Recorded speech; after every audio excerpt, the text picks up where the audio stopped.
You think you know Henry VIII, the man in the paintings, broad-shouldered, dressed in gold, staring straight at you with an unblinking confidence that borders on arrogance. The man with 6 wives, founder of the Church of England, breaker of Rome's authority. That Henry, the one in your school books, is a polished portrait, stripped clean of the smells, the sores, and the sheer horror that clung to him in life. The truth is far more grotesque and far more human. If history is a tapestry, the version you know is a neatly embroidered panel. The real story is the rotting, blood-stained fabric hidden beneath it, threads frayed by paranoia, swollen with indulgence, and mottled with the decay of both body and empire. Henry was not merely a king. He was a catastrophe wearing a crown, a man whose appetites and fears consumed not just himself, but an entire kingdom. The myth begins early. We are told of a young Henry, athletic, handsome, a sportsman of legendary skill, a ruler who wrote poetry, composed music, and danced at court feasts. But those stories stop abruptly when his life begins to sour. They do not dwell on the stench that followed him through his palaces, or on the way courtiers learned to hold their breath when approaching. They rarely mention the mechanical devices required to move his enormous body in his later years, or the revolting medical conditions that turned his flesh into a breeding ground for infection. And yet, this is the same man who reshaped England's religious and political destiny, not through careful vision, but often through bursts of rage, fear, and impulsive indulgence. He executed his closest friends, discarded wives like worn garments, and punished imagined enemies as though they were demons clawing at his throne. The Henry we meet in this telling is a man rotting while still alive, a ruler so consumed by gluttony that his own body became his prison, so haunted by suspicion that his court became a labyrinth of spies and betrayal. His reign, for all its achievements, was a reign of dread, and that dread began not with war or famine, but with the king himself. What you are about to hear will not flatter him. It will not soften the edges. It will smell of pus and smoke, echo with the clang of an executioner's blade, and carry the muffled sobs of those who served and feared him. You will see the fine silks and gold embroidery, yes, but you will also see the sweat stains beneath them. This is not the Henry who stands still in oil paintings. This is the Henry who limped, bled, raged, and devoured his way to the grave. And so, let us begin, with the body of a king that, by the end of his life, was less a vessel of royal power than a collapsing ruin, barely able to contain the man within. By the closing years of his reign, Henry VIII was no longer the tall, vibrant monarch who once dazzled foreign courts. He had swollen into something almost unrecognizable, a human edifice collapsing under its own weight. His waist measured 54 inches, wider than the average man of his age, was tall. The figure that once rode into tournaments now weighed somewhere near 400 pounds. In a century when a healthy man might tip the scales at little more than a third of that. To see him was to confront a strange contradiction. The king's face still bore the air of command, but the rest of him sagged under the burden of his own excess. He moved rarely, and when he did, it was not under his own strength. Engineers of the royal household designed elaborate pulley systems and wheeled chairs just to shift him from chamber to chamber. Courtiers who remembered the vigorous prince of years past must have struggled to reconcile that image with the immobile, swollen figure enthroned before them. Yet the sheer size of him was not the most horrifying feature. His legs, once strong enough to grip a horse in full gallop, were now disfigured by deep, ulcerated wounds that never healed. These were no simple sores. They were gaping lesions, raw and inflamed, leaking pus and blood in a steady, fetid ooze. The skin around them was dark with rot, and the odor that rose from them was impossible to ignore. In the close, perfumed halls of the palace, that smell acrid, sweet, and wrong, clung like an unshakable shadow. Medical knowledge of the time could not explain, let alone cure such injuries. Physicians wrapped the wounds in layers of linen soaked in herbal concoctions, but nothing could truly contain the seepage or the stench. Some whispered that the ulcers were punishment from God. Others believed them a sign of the devil's rot working its way through the king's flesh. The toll this took on his court was almost theatrical in its cruelty. Those appointed to dress or undress the king would draw straws to decide who would endure the duty that day, knowing they might gag or vomit before the task was complete. Even high-ranking courtiers, men and women who owed their fortunes to royal favor, would subtly cover their noses with scented cloth when approaching. And still, Henry demanded that his image remain untarnished. Pain and decay did not keep him from receiving ambassadors or attending ceremonial events. He would sit there, motionless but watchful, forcing the world to treat him not as a man in decline, but as England's unshakable sovereign. Yet the truth was undeniable. His body was betraying him, and it was only a matter of time before it betrayed his throne as well. The odor preceded him. 'Twas said you could smell Henry long before you entered the room. A sickly, tailic sweetness mixed with the unmistakable reek of rotting flesh. His festering leg wounds oozed continuously, saturating the linen wrappings until they grew heavy and foul. Even the perfumed oils of the court, potent enough to mask the sweat of hundreds of nobles in a crowded hall, could not entirely smother it. Servants told one another in hushed voices that the king's smell clung to their clothes long after they had left his presence. These ulcers were not the sort of injuries one might discreetly conceal beneath silk stockings. They bulged and throbbed. Discolored skin stretched taut over the infected tissue beneath. The pus that drained from them was sometimes tinged with blood, sometimes with a greenish film that suggested something far more sinister. Gangrene, perhaps, or another creeping infection that no Tudor doctor could name. The wounds wept day and night, a slow, relentless leakage that demanded constant tending. Tending them was considered an act of punishment more than service. The unlucky attendants tasked with changing his bandages worked quickly and without comment, but their eyes watered as they unwrapped the fetid cloth. Some turned pale, some gagged behind clenched jaws, and a few reportedly fainted. This was no clean, clinical duty. It was a daily encounter with the raw corruption of the king's own flesh. Modern historians, with the benefit of medical hindsight, have speculated on the causes. Diabetes, poor circulation, Cushing syndrome, and advanced infection all seem plausible. The reality may have been a cruel combination. The damage of old injuries compounded by obesity and a stubborn refusal to follow any regimen of restraint. Tudor medicine offered little relief beyond poultices and prayers. And yet Henry, proud even in decay, refused to acknowledge the indignity. He still held court in his richly appointed chambers, propped up in gilded chairs as though nothing were amiss. His garments were chosen to hide as much as possible, though the bulging wrappings around his calves sometimes made him look oddly misshapen.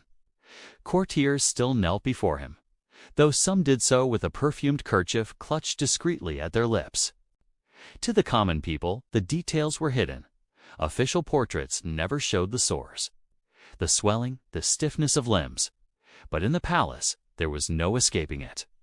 The king's body was an open secret, a rotting testament to a reign that still pretended to stand unbroken. And each day, as the smell drifted through the corridors, served as a reminder. The most powerful man in England was, quite literally, decomposing before their eyes. In January of 1536, the course of Henry VIII's life, and perhaps England's, shifted in the span of a heartbeat. At 44 years old, the king still fancied himself the athletic prince he had once been. He loved the thunder of hooves beneath him, the clash of lances, the roar of the crowd in the tilt-yard. But that winter, during a jousting match, his pride met its reckoning. Accounts differ on the exact sequence, but the end result was certain. Henry was struck violently, his horse collapsing onto him with crushing force. His armor saved his bones from shattering, but it could not save his mind from the shock. The blow to his head was so severe that he lay unconscious for 2 full hours, an eternity in Tudor England. where even a few minutes of senselessness could be a death sentence. When he awoke, something had changed. The courtiers who knew him best would later whisper of a transformation, subtle at first, then undeniable. The cheerful charm of his youth dimmed. The temper that had once flared and cooled now burned long and hot. A calculating caution hardened into outright paranoia. Modern medicine would recognize the signs of a traumatic brain injury: mood swings, impaired judgment, impulsivity, and an inability to regulate emotion. But in the 16th century, these were not medical symptoms. They were the will of the king. To question his behavior was to question his divine authority, and that was treason. The accident also deepened the physical troubles that would plague him until his death. The injuries to his legs, possibly compounded by damaged circulation, made riding increasingly painful. As his mobility declined, his body began to swell, his strength replaced by a heaviness that no training or diet could reverse. For Henry, whose identity was tied to the image of the warrior king, this loss was intolerable. He clung to tournaments and hunting expeditions long after his body could bear them, each outing exacting a greater toll. The pain fed his irritability. The irritability fed his suspicion, and suspicion, once seated, grew like ivy through the cracks of his court. That day in the tiltyard did more than bruise flesh and bone. It may have birthed the monarch history remembers, the unpredictable tyrant, the man who turned on friends, family, and wives with equal ferocity. The echo of that impact, the thud of horse, the clatter of armor, the sharp cry of the crowd, would reverberate through every decision he made in the decade to come. In the years that followed the accident, Henry's body became both his prison and his mirror. The once vigorous frame sagged under the weight of unchecked indulgence, the muscles of youth buried beneath layers of flesh. His steps slowed, then faltered, until movement itself became a calculated effort. Each ache, each labored breath, was a reminder of his mortality, and that reminder festered into something far darker. The king began to view the world through a narrowing lens of suspicion. Friends became potential conspirators. Allies became rivals in waiting. Every misstep in his presence was interpreted as a calculated slight. Every delay in answering his summons as proof of hidden disloyalty. His enemies, real and imagined, seemed to multiply with each passing year. Modern medical theories point to Cushing's syndrome, diabetes, and the lingering effects of traumatic brain injury as possible culprits for these changes. The physical symptoms, swelling, ulcerations, weight gain, were accompanied by the mental ones, mood swings that could turn from charm to fury in seconds, and an almost obsessive mistrust of those around him. But in the Tudor court, there was no separating the man from the monarch. If Henry was paranoid, it was interpreted as royal vigilance. If he was volatile, it was a sign of divine passion. Those who served him learned to read the smallest cues, the tightening of his jaw, the flicker of irritation in his eyes. A wrong word could mean banishment. A careless joke might bring charges of treason. His doctors, aware that even a hint of weakness could undermine his authority, dared not suggest that his health was failing. To tell the king he was ill was to invite accusations of disloyalty or worse, to be named part of a plot to unseat him. Behind closed doors, however, the truth was inescapable. The man who once strode through palaces now relied on mechanical contraptions to carry him. The sovereign, whose very image projected strength, was increasingly a prisoner of his own chambers. His power remained absolute in law, but in flesh it was visibly crumbling. And as his body failed, his mistrust deepened. He built in England, where loyalty was rewarded, not with favor, but with survival. And even survival was never guaranteed. For Henry VIII, decline was not just physical. It was the slow, steady poisoning of the mind, until every shadow in his hall looked like the silhouette of an assassin. For a man who once embodied the vigor and pride of a Renaissance prince, the final humiliations of Henry VIII's life were perhaps the cruelest blows of all. The sovereign, who had been painted astride powerful horses and armored for battle, now found himself unable to trust even his own body to carry him from one room to another. His legs, ravaged by ulcers and swelling, could no longer bear his immense weight for more than a few paces. Special chairs had to be constructed, sturdy enough to hold a king of his size, fitted with cushions to ease the agony in his joints, and mounted on wheels so attendants could roll him along the palace corridors. These were no symbols of state. They were the contraptions of an invalid. Still, they followed him everywhere, as essential as his crown, waiting silently for the moment he tired of standing. The most private indignities were the hardest to conceal.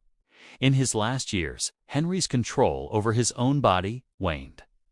Royal attendants were discreet, but in whispers and sideways glances they acknowledged the truth. Their king sometimes could not reach the chamber pot in time. Special close stools, ornate chairs concealing a built-in chamber, were positioned in his path so he might relieve himself without the strain of a long walk. It was a practical necessity, but one that clashed painfully with the image of an untouchable monarch. In Tudor England, kings were believed to rule by divine right, their authority a reflection of God's will. To see such a figure struggling with the simplest human functions was to glimpse a dangerous contradiction. The chosen ruler, unable to master his own flesh, yet none dared to comment. The attendants who cleaned his soiled garments or carried away the foul-smelling stools did so in silence, their faces impassive, their eyes carefully lowered. Henry himself refused to acknowledge any of it. To the world beyond his chambers, he was still the commanding ruler of England, resplendent in velvet and gold. But behind the guarded doors of the privy lodgings, the truth was unavoidable. Every day brought some fresh reminder that the once mighty king was a man in decline. These humiliations gnawed at him. They fueled the temper that courtiers feared, and perhaps deepened the cruelty that would mark his final years. For a king who had demanded awe from all who looked upon him, the greatest enemy was not France nor Spain, nor even the Pope. It was the slow, relentless betrayal of his own body. History reduces them to a grim nursery rhyme. Divorced, beheaded, died, divorced, beheaded, survived. 6 women, each bound to Henry by the sacred and dangerous contract of marriage. Each remembered more for the manner of her departure than for the life she led. But this refrain flattens the horror, stripping away the fear, manipulation, and slow, calculated cruelty that defined their years as queens of England. To be Henry VIII's wife was to live beneath a crown that could at any moment turn into an executioner's blade. His temper, already infamous, could shift overnight from lavish affection to icy disdain. A gift of jewels might be followed by weeks of neglect. A loving embrace might give way, without warning, to an accusation of treason. The palace itself was a gilded prison. Servants and ladies-in-waiting reported every whispered word, every lenter, every lingering glance. A queen's family might rise in influence through her marriage, only to be dragged down into disgrace or worse should she fall from favor. No private conversation was truly private, and no loyalty, however deep, could protect a woman from the king's suspicion once it took root. Execution was the fate most remembered, but it was far from the only torment. Some wives endured years of confinement, their freedoms chipped away until they became ghosts in their own households. Others were humiliated through public rumors, their reputations shredded by accusations too dangerous to refute. In a court where the king's word was law, a wife could be condemned without evidence, her fate sealed before she even knew she was accused. Henry's marriages were not just personal unions, they were political weapons. Each wife's value was weighed against the king's shifting ambitions, and when those ambitions changed, the woman was simply replaced. Divorce, annulment, exile, execution, all were tools at his disposal. 6 women, 6 different paths through a labyrinth of fear. Each story is its own tragedy, and together they form a pattern. A ruler whose love was conditional, whose loyalty could be bought with obedience but withdrawn at the first hint of defiance. The king's bed was not a place of safety. It was a seat in the front row of his unpredictable wrath. Anne Boleyn entered Henry's life like a spark thrown into dry kindling. She was witty, sharp-tongued, and far from the demure figure expected of a queen-waiting. Henry pursued her with relentless determination, casting aside Catherine of Aragon, fracturing England's ties with Rome, and reshaping the religious order itself, all to claim her hand. But the fire that brought her to the throne would also consume her.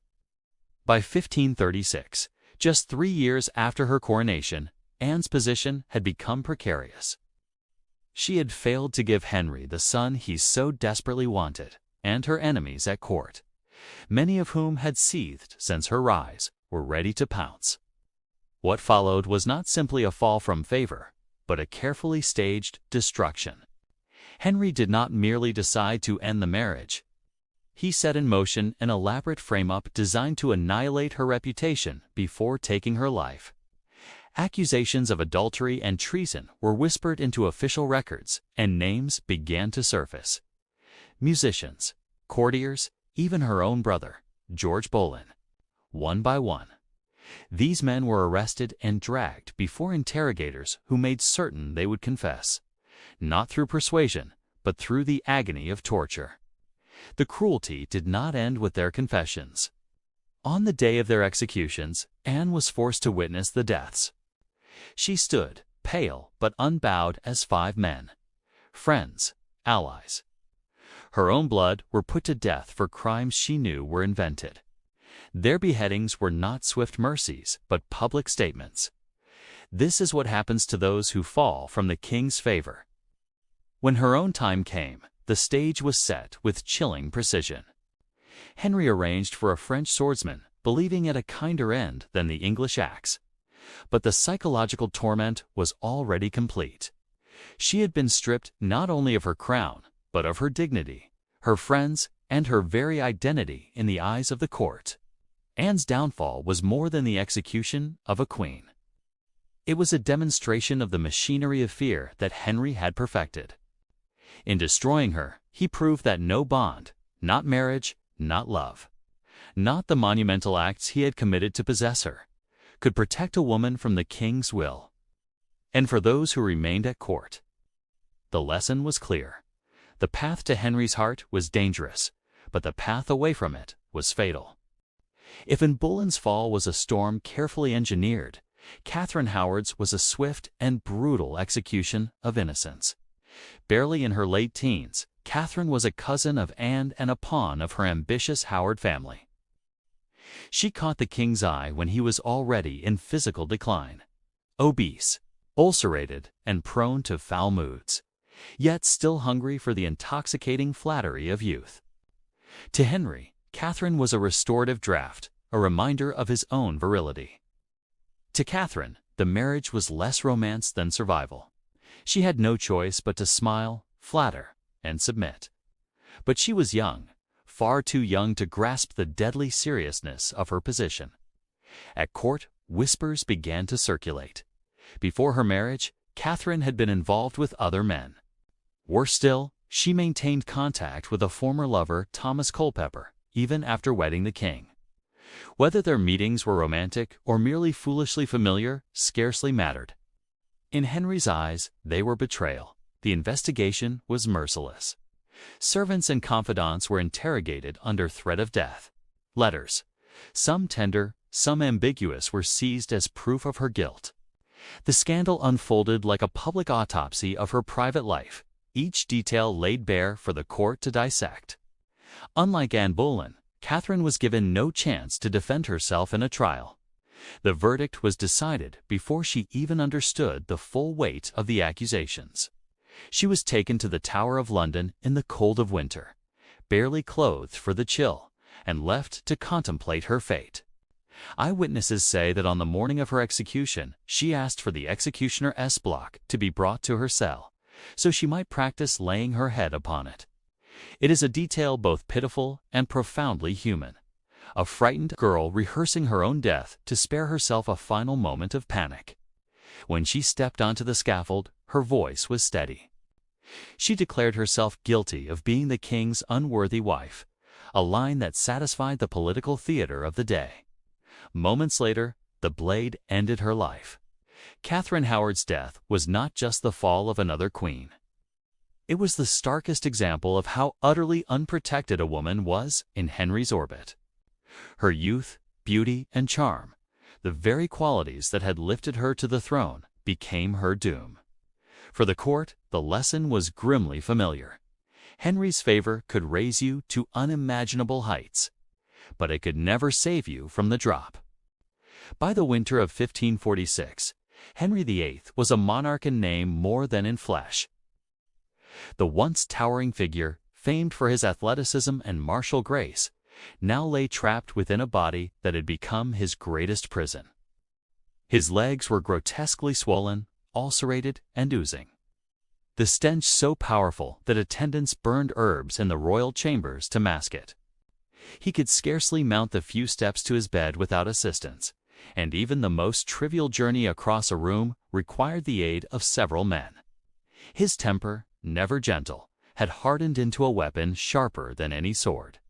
Courtiers learned to read the subtle shifts in his face, the twitch of a jowl, the narrowing of his eyes as signals to retreat before his rage was unleashed. Yet beneath the fury lay something more dangerous: fear. Henry knew his body was failing, and with it, the iron grip he had held over England for decades. Meals grew heavier, portions larger, even as his doctors pleaded with him to restrain his appetite. Red meat, sweet confections, and strong wine passed his lips daily, each indulgence worsening his condition. He ignored the warnings. For a king who had bent the world to his will, the idea of submitting to restraint even in diet was an insult. In these final months, his court became a battlefield of whispers. Those who sought his favor scrambled to be near him, while others plotted quietly for the succession. The question of who would hold power after his death was urgent and dangerous. Every nod, every signed document could determine the future of the realm. At night, Henry was haunted by visions. Some said he muttered to the shades of his dead wives, Anne, Catherine, Jane, speaking to them in tones that shifted between apology and accusation. Whether these were dreams or fevered hallucinations, no one could say for certain. What is known is that the king's once unshakable confidence began to waver. His confessor was summoned more frequently, and he demanded assurances of God's forgiveness. On the 28th of January, 1547, Henry VIII breathed his last at Whitehall Palace. The official record says he died peacefully. But those who were there tell another story, that his breath rattled, his skin grew waxen, and for hours he lingered in a twilight between consciousness and oblivion. When the news was finally announced, England stood at a strange crossroads, mourning the death of a king who had ruled with unmatched force, yet quietly relieved that his unpredictable reign was over. Behind him, Henry left a kingdom transformed, a court littered with ghosts, and a legacy of power bought at the highest human cost. Henry VIII did not simply leave behind a crown and a line of heirs. He left behind a kingdom fundamentally reshaped, politically, religiously, and psychologically. England under his hand had broken with Rome, established a national church, seized the wealth of monasteries, and centralized royal power to a degree unseen in centuries. But this transformation came at a cost written not only in parchment and stone, but in blood. His reign taught the court and the country that the will of the monarch could override any law, any tradition, even the most sacred bonds of marriage and faith. It was a lesson reinforced with executions, imprisonments, and the quiet erasure of those who had fallen from grace. The terror of those years was not confined to the scaffold. It lived in every whispered conversation, every letter burned before it could be read by the wrong eyes. The ripple effects reached far beyond his death. His children would inherit not just his throne, but the fractured kingdom he had left them. Protestant and Catholic factions glaring at one another across a widening chasm. The wars of faith that would follow were as much his creation as his heirs. Even in popular memory, Henry's image remained one of contradictions. The golden Renaissance prince turned bloated. Despot the lover who could risk kingdoms for a woman yet discard her like an unwanted trinket. The reformer who freed England from papal authority but chained it to his own whims. The stories of his 6 wives became cautionary tales for generations. Their fates recited like a litany. Divorced, beheaded, died. Divorced, beheaded, survived. Yet even the survivors carried scars. Some visible, others buried deep in the private recesses of their hearts. Perhaps the truest measure of Henry's legacy is the fear he left behind. It outlived him, seeping into the reigns of his children, shaping the very way English monarchs were viewed. The people had seen what happened when a king was both absolute and unaccountable, and they would never entirely forget it. Henry VIII had once been described by an ambassador as the most dangerous man in Christendom. In death, he remained dangerous, not through the swing of an axe or the signing of a warrant, but through the long shadow he cast over English history. His court was gone, his body entombed, but the echo of his reign would haunt England for centuries. Centuries have passed since Henry VIII's death. Yet, in the dim-lit halls of Hampton Court, the air still carries something heavy, as if the stones themselves remember. Tourists come for the grandeur, the gold, the carefully preserved tapestries. But if you linger in the quieter corridors, away from the guided groups, you might feel the weight of eyes on you. Some claim to hear the faint rustle of silk skirts, the echo of slippered feet pacing in a locked chamber. Others swear they've seen a shadow pass across a doorway, only to vanish when approached. In the haunted gallery, they speak of a woman's anguished cry, a voice trembling between rage and terror. The guides will tell you it's Catherine Howard, running to plead with the king for her life, forever trapped in the moment before the guards dragged her away. The ghosts of Henry's reign are not only the wives who perished. There are the silent legions of courtiers, ministers, and servants who learned to keep their heads bowed, whose loyalty was rewarded with suspicion, whose ambition brought them to the block. Their names are less famous, their stories less told, but their presence lingers in the cold draught that snakes along the stone floors. Even in Westminster Abbey, where kings and queens are memorialized in stone and Latin inscription, Henry is absent. He lies instead in St. George's Chapel at Windsor, in a modest grave beside Jane Seymour, the only wife who gave him a son and died before she could fall from grace.